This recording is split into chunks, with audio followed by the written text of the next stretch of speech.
या भागामध्ये प्रभाग क्रमांक 8मध्ये आमच्या जवळचे एकदम चांगले उमेदवार आहेत. सौ रूपाताई उदय बुगड. तसेच महायुतीचे अजून 3 उमेदवार आहेत. त्यामध्ये रवींद्र माने साहेब आहेत, राहुलजी घाट आहेत. त्यानंतर चौथे उमेदवार आहेत आपले मालवणकर, श्वेताताई मालवणकर आहेत. त्यामध्ये 2 भाजपचे उमेदवार आहेत, 2 काळे धनुष्यबाणचे असे विकास कामाच्या अनुषंगानं काय सांगा? विकास कामांच्या अनुषंगानं म्हणला तर हा प्रभाग आता खूप म्हणजे सुशिक्षित असा प्रभाग आहे.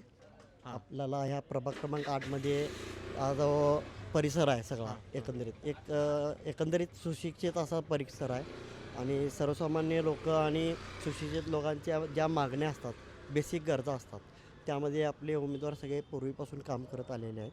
आमचे उदयराव बुगडसाहेब माजी उपनगराध्यक्ष असल्यापासून त्यांनी या प्रभागामध्ये असू दे, इचलकरंजी शहरामध्ये असू दे, चांगली सातत्यानं सामाजिक कार्य, सामाजिक कामं, बेसिक ज्या गोष्टी अडचणी असतात, रस्ते, गटार, लाईट्स, ड्रेनेज लाईन्स ह्याच्या माध्यमातून भरपूर काम केलेलं आहे.